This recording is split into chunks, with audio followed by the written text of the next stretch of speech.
This is probably to do with AI and how you train AI models on the information you take in. And of course, we would need that and that current experience of what's going on in Ukraine in order for us to train AI models, even if nobody's really decided yet where the ethical limits lie with using AI.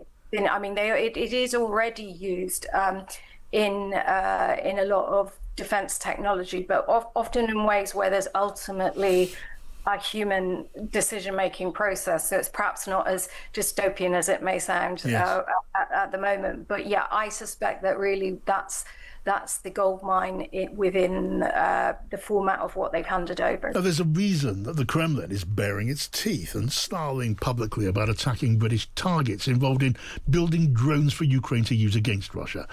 Now, one big reason for Russia's anger is the sight of Andy Burnham handing Ukraine blueprints that'll help build long-range missiles for strikes deeper into Russian territory.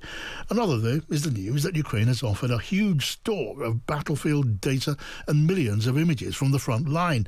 The data, which was shared uniquely with Britain during the Prime Minister's visit to Kyiv, will be priceless in upgrading Britain's ability to spot and hit enemies in wartime and to identify threats to potential targets here at home.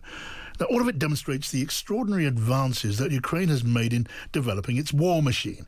And that just underlines the value of Ukraine as a partner in Western defence. Ukraine is among the strongest conventional military powers in Europe. So how does the West, how does NATO tap into that power and use it to build a Western defence capable of deterring Vladimir Putin's Russia from aggression? I wonder what you're thinking. Do send me a text, 87222, start with the word Times, or a tweet to @TimesRadio. Let's talk now to Catherine Philp, the World Affairs Editor at the Times. Hello to you, Catherine. Hi, John. Good to have you here. So we've got then Ukraine, now the strongest conventional power in Europe, with this unique experience on the battlefield and in weapons development. And that is a significant moment, I think, for Western defence overall, isn't it?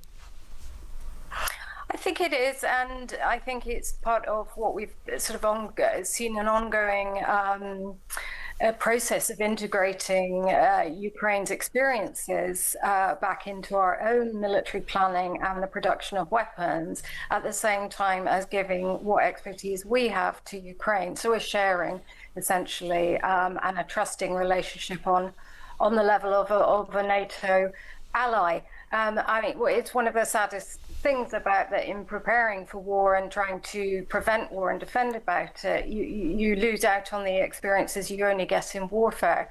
And that is what has happened with Ukraine's military, why it has got so strong, got so much experience, was because it was attacked. So it makes a great deal of sense that we should be learning from Ukraine's experience as we give them our support, because think about it, most people in the British military, in real terms, other than supporting allies like Ukraine on the ground, which we do have people doing, we've only most recently fought in wars of insurgency, and we don't have the experiences that Ukraine does in having been attacked and invaded by Russia.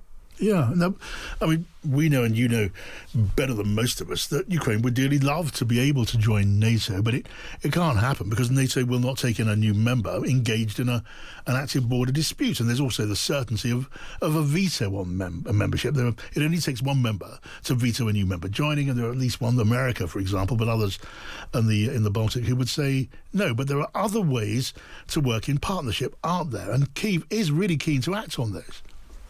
I think so, yeah. I mean, NATO, even in a formal sense, it has partner countries that work alongside the alliance and work very closely with it. It's also, NATO is kind of one of those organizations that is founded on the idea of there aren't surprises, there aren't great secrets. They're obviously at a military level and a tactical level, but they don't want to make any big strategic surprises. So in that sense, it's quite easy to work with NATO.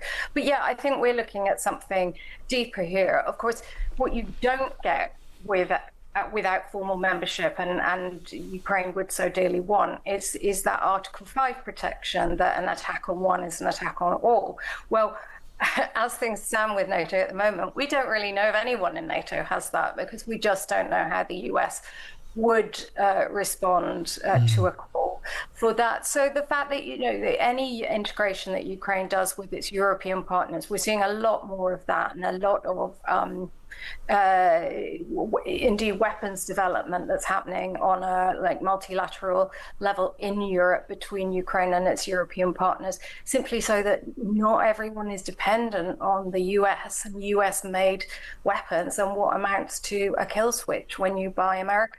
Yes, I mean, look, now Kyiv has shared this battlefield data and photos with Britain. It could and presumably will happen in the case of other allies and friends and partners in the future, and that will help, as you say, building the militaries and military strength across the European alliance. Russia has very good reason, Catherine, to fear the potential of this. Yes, it does. I rather suspect that there's something at a level beyond what we're seeing with just this sharing, that really this is probably about something that's going to happen in every country and in warfare going on from now, that this is probably to do with AI and how you train AI models on the information you take in. And of course, we would need that and that current experience of what's going on in Ukraine in order for us to train AI models, even if nobody's really decided yet where the ethical limits lie with using AI. I mean, it is already used in a lot of defense technology, but often in ways where there's ultimately a human decision-making process. So it's perhaps not as dystopian as it may sound at the moment. But yeah, I suspect that really that's the gold mine within the format of what they've handed over to us. That is such an intriguing question, isn't it? We've got weapons now, and we will have soon, with the aid of technology handed over to Britain like this, we'll have the capability of autonomous warfare, of robots and drones who can pick out targets, who can kill targets on their own initiative. They can decide they're going to launch an attack, and you don't actually need some sort of operator in front of a computer screen watching it all go on. That is a matter of ethics rather than operational constraint, isn't it? It is, and I don't really think that